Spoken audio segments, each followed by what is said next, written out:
Making and cutting chocolate amber beer soap.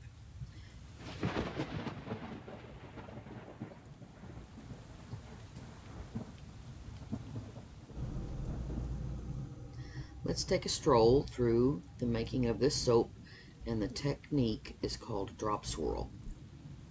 Here's actually not me stick blending the lye solution because it hasn't been added. I'm merely blending all the oils together. I soap a little bit cooler these days. I'm trying to control trace, or control it as best I can. Prolong it, I guess, would be a better way of saying it. So I'm not going to stick blend until further on in the process, shortly before I get ready to put all of it in the mold and make my design.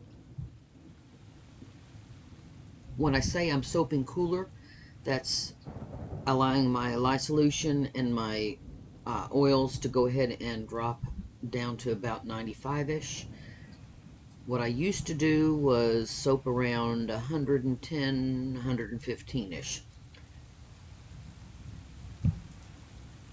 Okay, I'm about to pour my lye solution into my oil mixture, and I do use a mesh strainer because I've noticed when I soap cooler, the lye solution starts drying around the inside of the pot, and I don't want to get any little flakes of dried lye in my oils. I want it all to be nice and dissolved. Hit the 93, 94 mark, Fahrenheit that is, of my lye and my oil mixture. I purchase cruelty-free silk fibers and dissolve those in my hot lye solution. And then I also have EDTA, which is a chelator. It helps with binding the minerals in well water. Well water, or hard water, contain calcium, magnesium, and or ions, and these things do not play nice with real soap products. Using genuine soap, or true soap, or traditional soap, lye soap, whatever you want to call it, with well water slash hard water, you don't get the lathering effect that you would if you have if you're on like city water instead of well water. Some people put water softeners in their homes if they're on well water. Our son and daughter-in-law have something like that, but to me it still affects using true soap.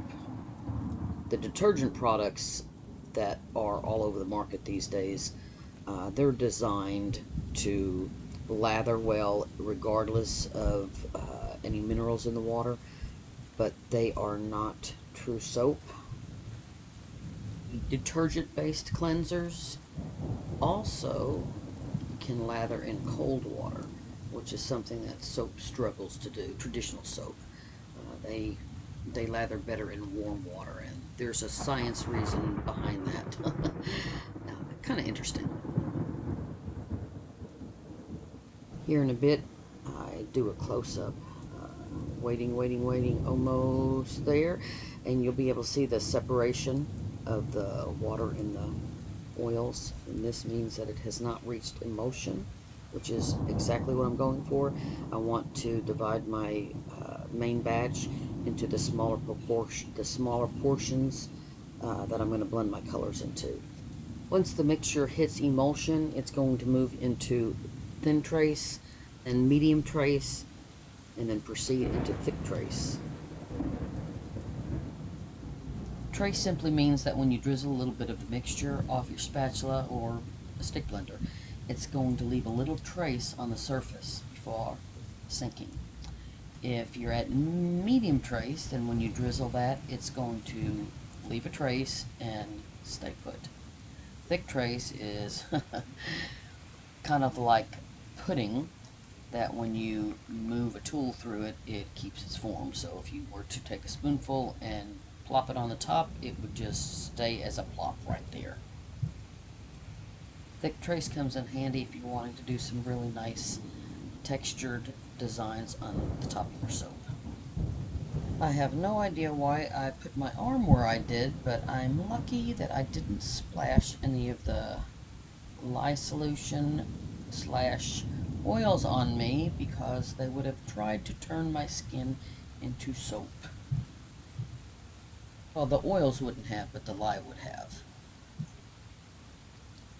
So the main portion is going to be a blackish color. I do have black mica. It's got a little bit of sparkle in it, and you can actually see the little bit of sparkle in the finished product. But I've got the fragrance oil that I'm using has vanilla in it, so it will discolor the soap to a, well, on this one I think to a pretty dark brown. So I thought I would go with the flow and just use a dark color.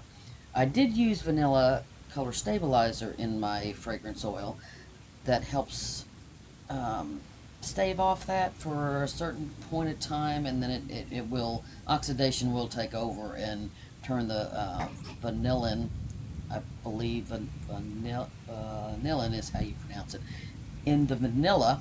Oxidation takes over and turns it brown. So I went with the dark color. I could have went with a lighter color, but probably after several months it would begin to start turning dark. So I thought I would just be on the safe side and use a dark color. And then I've got the yellow and the green for the drop swirl. Another option would have been not to color it at all and not put vanilla stabilizer in and just let it do its thing. This is one of the points in time when I like to do slow speed so that you can see it just moving like the, let's see, was it the Blob? Like the Blob on that old-timey movie. I'm dating myself here. You can see little air bubbles in the soap batter, and that's just through moving the stick blender in it, or the whisks up little air bubbles. That's why later on you'll see me tap it on the countertop to get those air bubbles to come to the surface and dissipate. I was spot on with the level of trace I achieved here. I wanted to go with a wispy swirl inside, drop swirl. So from the higher you pour it, when it's thinner trace, when it's not thick trace, it will penetrate more deeply into the mold, or deeply into the soap batter below it. So I do this by different heights. I start up high and then I move a little lower. When I had it down low and then brought it up, I was trying to make sure that when I tipped it over, it would go into the batter, not all over the place, which has happened in the past. Again, while sitting and doing this, I'm not getting as well as perspective that I need to get. Because a lot of times the container's going to be higher than me.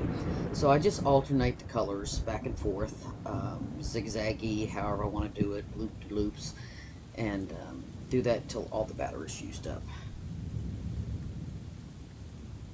In actuality, I did reserve some green and yellow, and I meant to reserve some of the darker, but I forgot to, and it kind of messed up my plan for the decorative top. A little bit, but it's okay.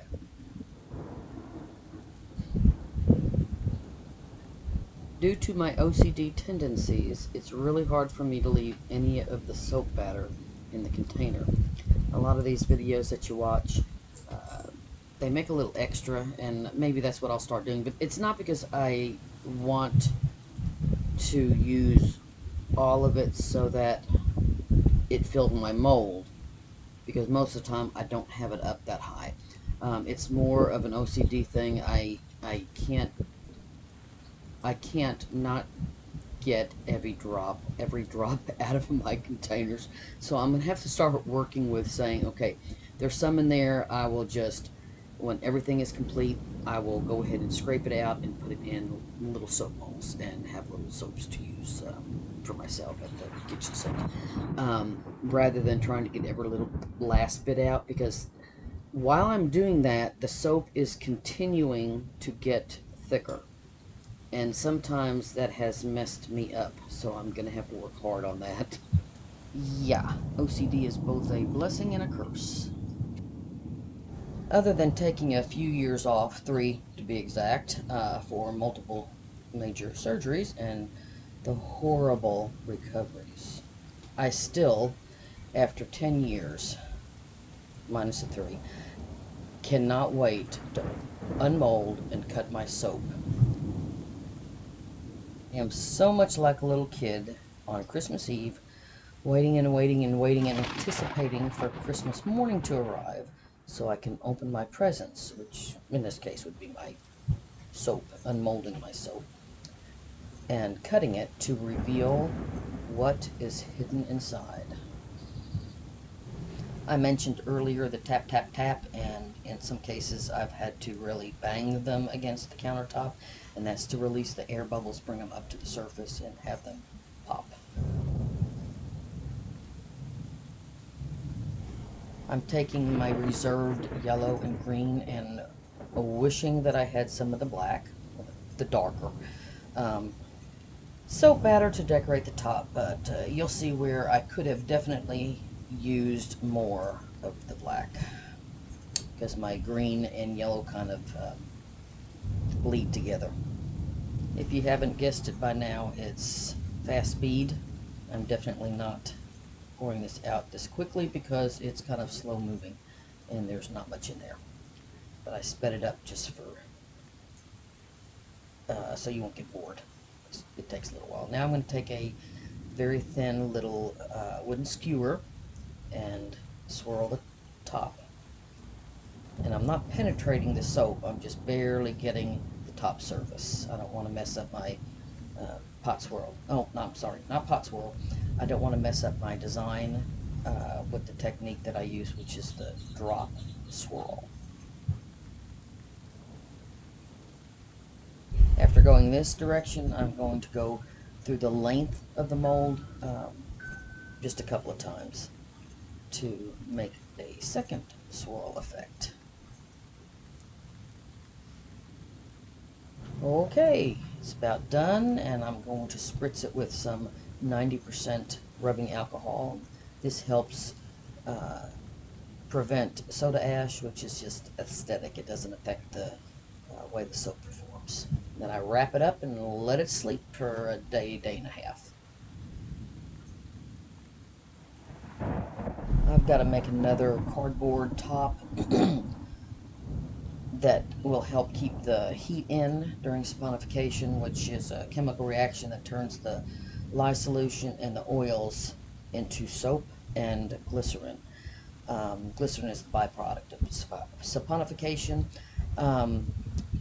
and I usually put a cardboard piece on top, but since I don't have it and I haven't remembered to make, because I'm just now getting back into soaping after 3 years prolonged hiatus, but I use plastic.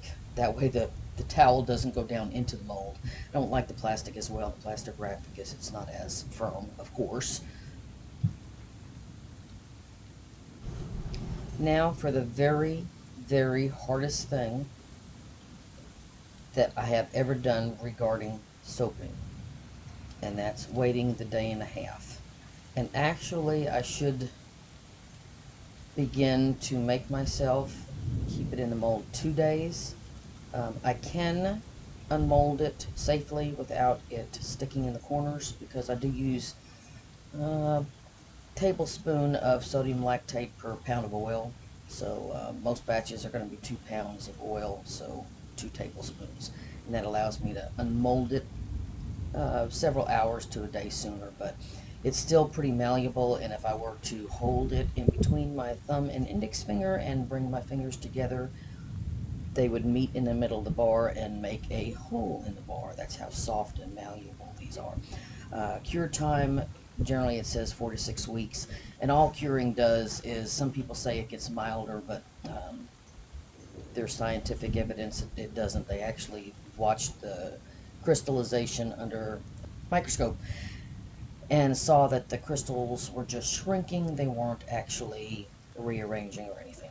So the soap loses through evaporation some of the water content, and once the soap doesn't lose weight anymore, when you weigh it from day to day, then you know it's fully cured.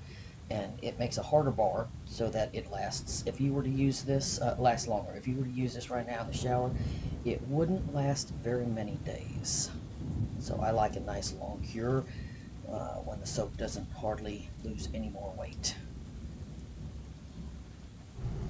You'll notice on this end piece, once I move the little sliver that is cut off of it, you'll see that that side doesn't have much of a design, but at least it's very pretty on the one side. That pretty well wraps everything up.